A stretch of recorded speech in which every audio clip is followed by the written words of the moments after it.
Hello and welcome to this video. Welcome back to the channel. Thanks for coming back. This time we're looking at the southern region units, mainly the slam door units of the BR Blue era, including the BR Blue and Grey. And there's a few pictures of the Network Southeast, Jaffa Cake and some of the later liveries into the 90s included as well. Born and bred in Birmingham, as you know from previous videos, the southern region was a fascinating place to visit as a young 7-year-old train spotter. It appeared to me at that young age that all the trains were Mark I coaches with no engines on them. Of course, the reliable Southern Region Third Rail was the way that these units got about. Yeah, enjoy the short script that starts the video off, and then we've got quite a few images in this video. I think it's about half an hour long. So after the short script, there'll be some light music to take you through to the end of the video. Hope you enjoy. Welcome to today's journey through the southern region of British Rail. In this video, we'll explore the fascinating world of electric and diesel-electric multiple units, the EMUs and DEMUs, that shaped commuter and regional traffic in the 20th century. From the high-density suburban lines out of London to the scenic coastal routes of Sussex, Kent and Dorset, these trains defined an era of British railway travel. The southern region covered London, Kent, Surrey, Sussex, Hampshire and into Dorset, and was notable for its dense electrification. Unlike other regions of British Rail, the southern region relied heavily on third rail DC electric traction, complemented by diesel-electric multiple units for unelectrified branches. This unique mix meant that commuters and travellers were served by some of the most reliable and distinctive multiple units in Britain. In the 1970s, the backbone of the southern region's electric services consisted of a variety of 4 suburban and corridor EMU stock.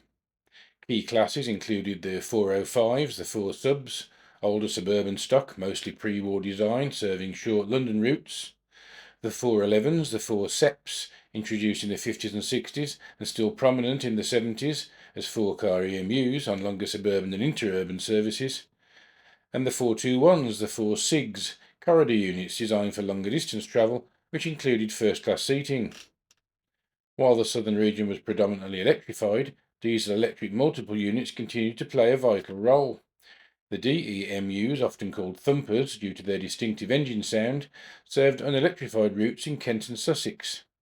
These included the Class 205, the 3H, 2 or 3 car sets with English Electric 4 SRKT engines on suburban and regional services, Class 207s, the 3Ds, 3 car sets operating Hastings and Charing Cross services, and the Class 203, the 6B, or the Class 202, the 6L, longer 6-car formations for interurban routes. And of course, I've only just touched on the many classes that there were, too long a list to include in this narrative. The 1980s saw a wave of modernisation. While much of the fleet was ageing, British Rail invested in refurbishment rather than wholesale replacement. EMUs received new interiors, updated seating, fluorescent lighting, and in some cases new traction motors.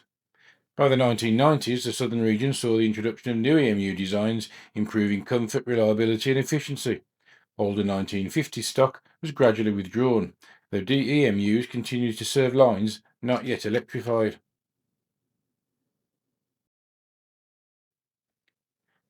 The southern region multiple unit fleet shaped the experience of millions of passengers for several decades.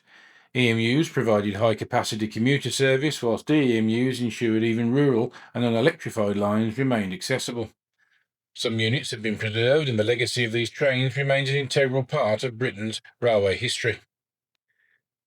Thank you for joining me on this brief look at the southern region multiple unit fleet. From the bustling suburban EMUs to the iconic DEMU thumpers, these trains represent a unique chapter in British railway history. There are several images, as already mentioned, in the rest of this video, which is just over a half-hour long. It's a big fleet, and it's impossible to include everything, so I hope you like the spread of what we've chosen to include. Hope you enjoy. Please like, share, subscribe, and we'll see you in the next video. Thanks.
Well, if you made it this far, thank you very much. That was 30 minutes of some fantastic pictures of all the various Southern Region EMUs and EMUs that we've enjoyed over the last 40 or 50 years.